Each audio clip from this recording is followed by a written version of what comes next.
The little village sits on one end of the peninsula. It's the only Vietnamese village here. The rest of the land belongs to the massive American installation called Cam Ranh Bay. 3 years ago, because of prostitution and drugs, the village was declared off-limits to Americans. A barbed wire fence was put up around the village, and military police patrolled the border night and day. But the fence wasn't much of a barrier. A few weeks ago, the deputy commander at Cam Ranh, Colonel John Enzer, decided to do something about it. He decided to build a wall. The wall, the first of its kind in Vietnam, is being built with pierced steel plankings that's 9 feet high. When it's finished, in about a month, it will be almost a mile long. It will form a semicircle around the village. The only way the Vietnamese will be able to come and go will be by water, 3 miles to the mainland. Hey, what are you doing? Pardon me? What are you doing?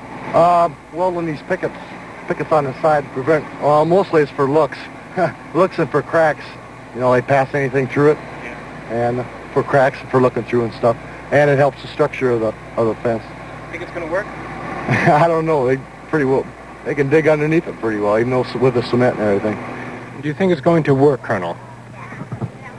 Well, we're very hopeful, of course, and I think that you've already seen one example of the ingenuity that we're going to be confronted with in the tunnel that has already been dug through the sand underneath the 3-foot footing.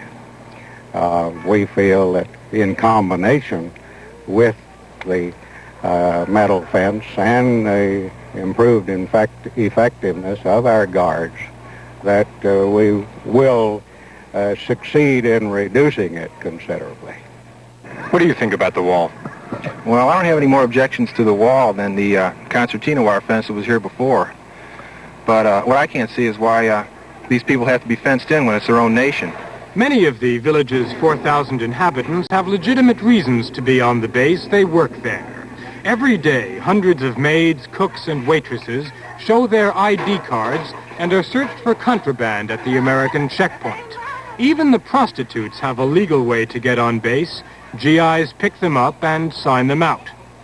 All the wall can conceivably accomplish is to keep the Americans out of the village and perhaps slow down the drug flow. One officer said, "We came here to save the Vietnamese from the communists. Now we're trying to save the Americans from the Vietnamese."